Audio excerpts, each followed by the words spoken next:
Alegria grande de podermos estar juntos, reunidos nessa Lexio Divina do dia 4 de setembro, nesse mês bonito, dedicado à Palavra de Deus, dedicado à evangelização pela escuta, a vivência e a proclamação da Palavra de Deus. E sábado, cada dia de sábado é dia da Virgem Maria. E nós amamos a Virgem Maria de modo particular, por quê? Porque ela é esse modelo da mulher que não só escuta a palavra, mas que é engravida da palavra.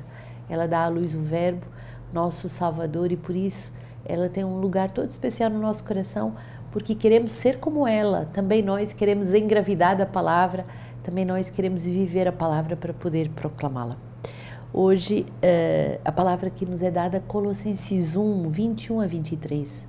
Vós erais outrora estrangeiros e inimigos, pelo pensamento e pelas obras más, mas agora, pela morte, ele vos reconciliou no seu corpo de carne, entregando-o à morte para diante dele vos apresentar santos, imaculados e irrepreensíveis, contando que permaneceis alicerçados e firmes na fé, sem vos afastar da esperança do Evangelho que recebestes e que foi anunciada a toda a criatura que vive debaixo do céu e da qual eu, Paulo, fui feito ministro.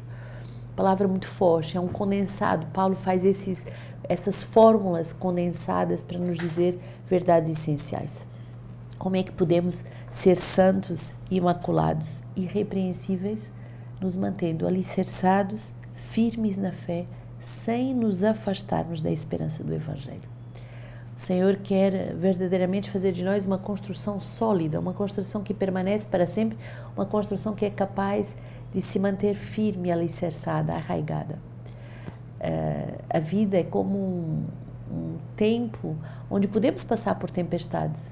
E sabem, nos países onde tem muitos sísmicos, abalos sísmicos, onde tem muitos momentos em que há vulcões, ou há momentos em que a terra vai tremer, os prédios eles têm que ter uma certa flexibilidade para não quebrar, para não ruir, mas eles têm que se manter firmes. Nós também, na nossa vida, muita coisa pode acontecer numa vida humana, mas nós devemos nos manter firmes, unidos ao Senhor, na esperança daquilo que o Evangelho nos prometeu. E há uma regra que muita gente falha na sua vida espiritual, mas é uma regra muito simples, mas muito luminosa. No tempo de nevoeiro, e o que é o nevoeiro? É o momento em que, de repente, a gente já não vê mais claro. Antes via tudo claro e, de repente, não vê claro. No momento do nevoeiro, é proibido mudar de direção. Não é a hora de mudar a sua vocação, não é a hora de mudar de lugar. Não. É hora de permanecer firme na fé. Na fé de quê? De não ver claro, de não ter a clara visão. A fé de permanecer pela fé, unido à esperança do Evangelho. Paulo se tornou ministro do Evangelho, apóstolo, porque ele permaneceu fé. Quantas provações, nós podemos fazer um tratado só sobre as provações de Paulo, quantas dores, quantas noites, quantos momentos em que ele não viu nada, mas por que Paulo não desertou? Por que Paulo permaneceu firme? Porque ele não interrompeu a sua carreira nos momentos de nevoeiro. Quantas pessoas justamente caem nesse abismo, interromper a carreira, hora que era um momento apenas de amadurecimento. Deus queria que você se enraizasse mais profundamente nele. Não era um momento de ir embora, era um momento de adentrar mais profundamente no teu chamado. O demônio mentiroso, ele nos sugere uma série de mentiras. Vai embora, faz outra coisa, muda de vida, tem que mudar isso ou aquilo externo. Não temos que mudar o externo, temos que nos converter e nos unir mais profundamente ao Senhor. Ele nos reconcilia com a nossa vida, Ele nos reconcilia com o nosso chamado, Ele nos reconcilia com esse processo de amadurecimento necessário para cada um de nós. Salva-me, ó Deus, por teu nome. É o Salmo 53. Pelo teu poder faz-me justiça. Ouve, ó Deus, a minha prece, dá ouvidos às palavras da minha boca. Deus, porém, é o meu socorro. O Senhor é quem me sustenta, quem sustenta a minha vida. Eu te oferecerei um sacrifício espontâneo. Eu agradecerei o teu nome, porque ele é bom. Deus, porém, é o meu socorro. O Senhor é quem sustenta a minha vida. Eu te oferecerei um sacrifício espontâneo e agradecerei pelo teu nome, porque ele é bom. Qual será o melhor sacrifício espontâneo, senão a oferenda da nossa vida, sobretudo nos momentos em que é difícil? Ofertar a nossa vida, sei lá, no dia dos engajamentos, não é muito difícil. Mas ofertar a nossa vida quando não vemos, quando é doloroso, quando é difícil, aí sim é esse sacrifício espontâneo. O Senhor quer nos fazer passar hoje a uma nova maturidade. E a comunidade de Sementes do Verbo, em todo o seu vigor, em toda a sua alegria, em toda a sua juventude, ela é chamada a fazer essa passagem. A gente vai ver como uma árvore que amadurece, há folhas que caem, mas o que vai permanecer na árvore? É o tronco, são as raízes e são os troncos firmes. Os pequenos galhos, essas pequenas folhas que não amadurecem, elas não vão permanecer. Aquilo que permanece, aqueles que permanecerão, são aqueles que aceitam esse processo de amadurecimento. Lucas 6, 1-5. Certo sábado, ao passarem pelas plantações, seus discípulos arrancavam espigas e as comiam, debulhando-as com as mãos. Alguns fariseus disseram: por que fazeis o que não é prometido em dia de sábado? Jesus respondeu-lhe: não lestes o que fez Davi, ele e seus companheiros, quando tiveram fome?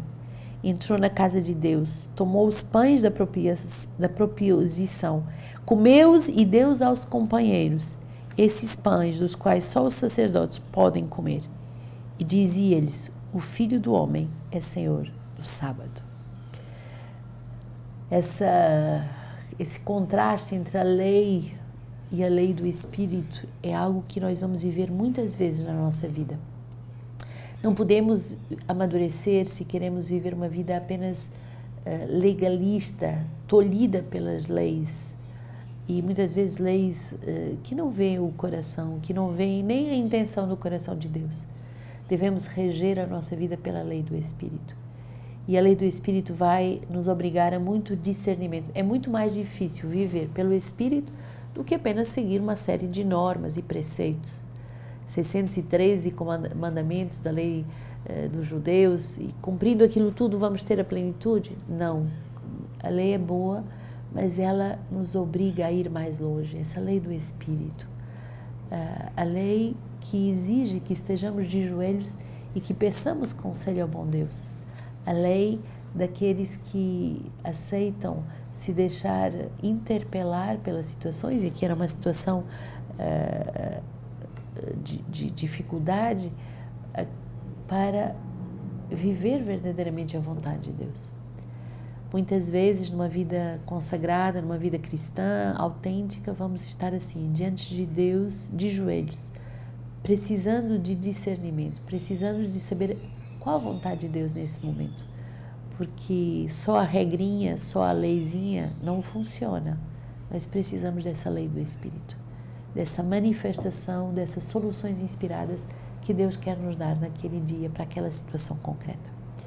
Hoje a igreja celebra duas memórias, e São Bonifácio, Papa, que foi eleito em 418 e num conclave muito complicado, e ao mesmo tempo foi eleito um outro Papa. Então houve um período de Papa e de antipapa, mas São Bonifácio, com a sua sabedoria, conseguiu fazer com que Eulálio voltasse atrás, nomeando o bispo, e restaurou o prestígio da Igreja de Roma. Então, esse trabalho da unidade, mesmo em situações muito difíceis e complicadas. E Santa Rosália, olha que bonito, Virgem de Palermo, uma cidade da Itália, que nasce justamente em Palermo, em 1125, ela é uma família nobre e vai trocar a corte por uma vida de eremita. Ela vai morrer aos 35 anos e num momento de grande peste, a peste de 1624, 1625, quando passam com os restos mortais na cidade de Roma, muitos doentes são curados. Então, uma mulher nobre que deixa tudo para ficar nessa vida de solitude com Deus. E depois, esses sinais dos milagres, através da intercessão dos santos, é justamente para manifestar que vale a pena perder a sua vida por aquele que é o tudo. Hoje, a leitura patrística que nos é dada de Leão Magno sobre o Sermão das Bem-aventuranças. E ele diz assim: a paciência leva o justo até a glória. A paciência leva o justo até a glória.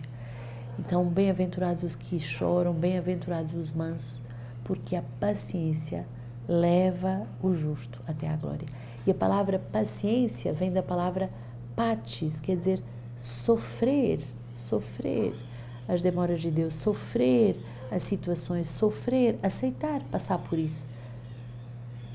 A paciência leva o justo até a glória. Então não sejamos desertores para perder as nossas vocações, mas sejamos homens e mulheres de fé para unidos permanecermos até o fim. Que grande alegria poder vos anunciar o próximo compêndio Sementes do Verbo sobre o tema da responsabilidade. Ninguém tira a minha vida, eu a dou livremente. Está belíssimo, com textos muito profundos do nosso fundador. A equipe editorial está trabalhando a todo vapor e você já pode fazer a sua encomenda. Depois de termos meditado a liberdade, agora é o ano em que vamos meditar sobre a responsabilidade de dar a vida e de construir um mundo novo, com tudo que sou, tudo que tenho. Quero também anunciar a nova edição do nosso livro de vida. Então, você pode ter acesso ao Tesouro do Carisma. Se você é membro de comunidade de vida, de aliança, tem acesso ao Tesouro do nosso Carisma, com os escritos do nosso fundador.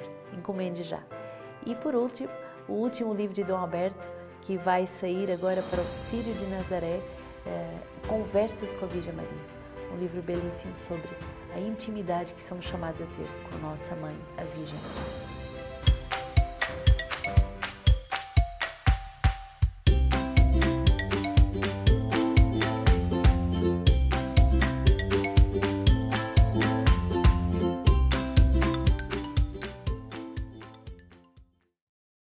Ei, crianças, olha só. Não se esqueçam de adquirir o seu mesmo. YouCat. Ó, se você ainda não tem, é só contactar o número que está aqui embaixo. Pede para o seu pai, para sua mãe ou para algum responsável da sua família. E ele vai estar entrando diretamente em contato conosco. Isso mesmo, você vai receber aí na sua casa esse super livro de fé. E se você ainda quiser acompanhar esse momento de YouCat comigo e o João, é só entrar lá no YouTube, no nosso canal Sementes do Verbo, que a gente vai estar lá ensinando tudinho para vocês.